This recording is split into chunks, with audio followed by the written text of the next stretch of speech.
I made my first visit to this city in 1973. Here I tasted my first espresso and I saw the places where Bob Dylan and Jack Kerouac, Edgar Allan Poe, Joe DiMaggio sat and stood, lived, played. And I saw the Chrysler. 10 years later, I could see it from a small servants' quarters I was renting. In New York, they call that a penthouse. I've never liked New York that much, the violence and the filth. But the Chrysler is another matter. It was my North Star.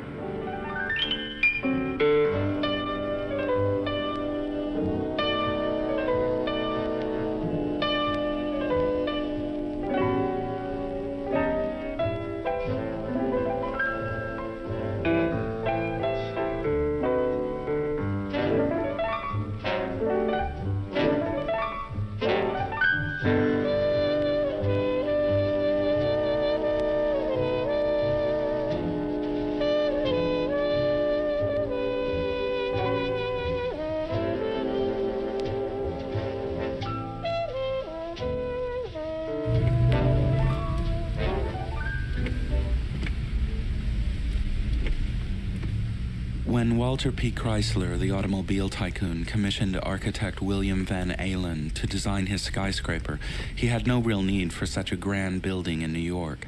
His headquarters were in Detroit. But no self-respecting industrialist then could be without his latter-day pyramid in Manhattan.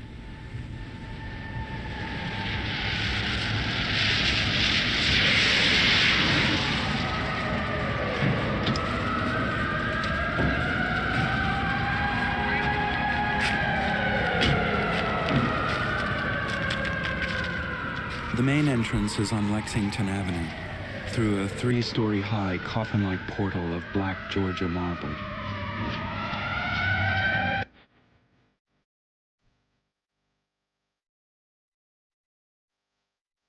When you come into the main lobby, you enter a machine-age temple. The walls are red Moroccan marble. There are delicious Art Deco fittings in nickel chrome steel, and above you, one of the largest ceiling murals in the world.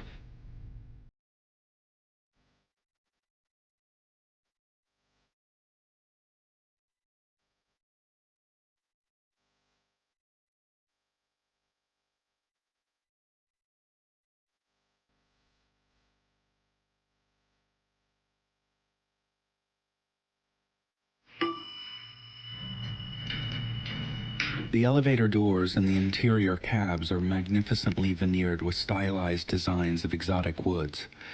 Inside each bank of cabs, the decor is different, and all 32 elevators are not only marvels of marquetry, but also technical innovations for their day, traveling at unprecedented speed up the longest shafts yet constructed. Chrysler, of course, needed his skyscraper to be the highest in the world. Everybody in those days needed their skyscraper to be the highest. The resulting races caught the public imagination. This was the age of optimism, jazz, and skyscraper mania.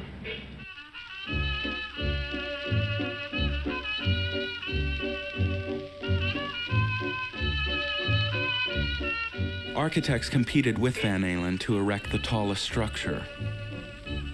But the outcome was decided when Van Alen, pictured here with other architects in fancy dress, pulled off an amazing theatrical stunt.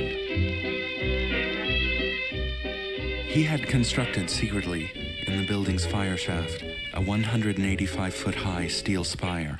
Then, in a blaze of publicity, the vertex, as Van Alen called it, was hoisted into place, and in about 90 minutes was securely riveted into position, the highest piece of stationary steel in the world.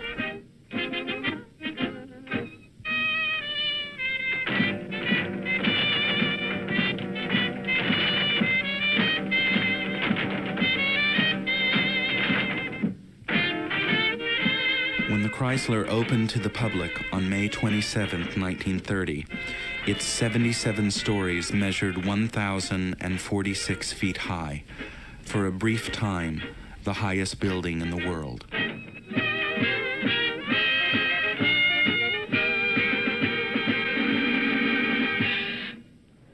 sadly for Van Alen, his efforts were topped when the Empire State Building climbed past the Chrysler a few months later, but for sheer exuberance of design, the Chrysler went far beyond anything built to that date, and for me, built since.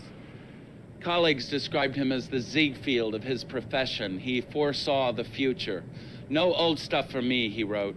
"No bestial copyings of arches and columns and cornices. Me, I'm new. Avanti."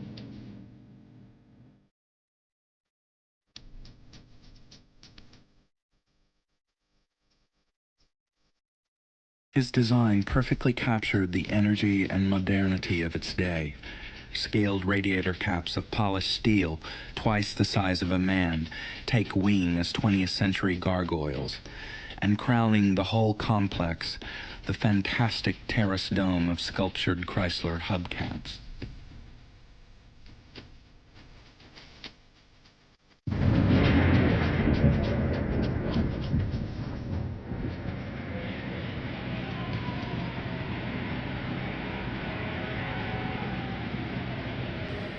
Van Alen's controversial building was, however, not without its critics.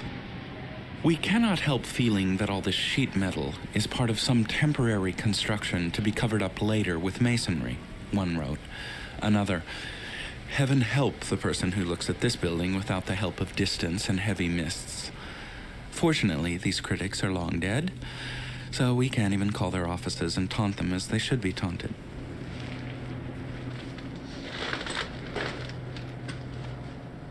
The observation gallery is closed now, but if you were able to get up here, say you were making a documentary about it, you would still see one of the best views of the Manhattan skyline.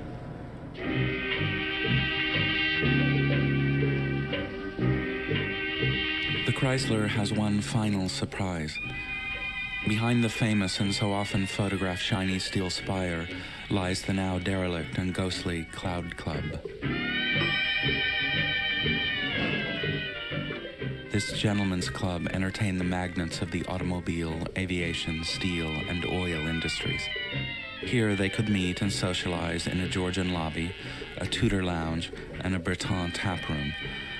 And when these captains of industry had finished their smart suppers, they could retire to a discreet speakeasy. And this was Chrysler's own private dining room. Here he dined surrounded by a frieze of automobile workers executed in polished black glass. The writer-critic Louis Mumford said of the building, "It gives the masters of our civilization an unusual opportunity to exhibit their barbarous egos with no sense of restraint." Well, that opportunity was short-lived. The very day after the spire was riveted into place, on October 24th, 1929, the stock market crashed. America was plunged into economic gloom and the Great Depression.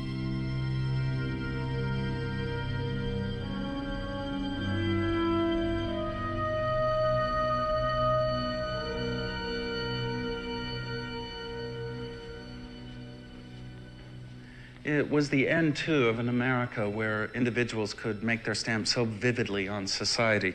From now on, architecture and skyscrapers in particular would not so directly reflect the tastes of one person. They were to become corporate structures dedicated to the corporate image, often faceless monoliths built with no grander purpose than to make a buck or two. That's why, for me, the Chrysler is such a wonderful piece of architecture. It's so crazy and vigorous in its execution, so breathtaking in its vision, so brilliantly eccentric.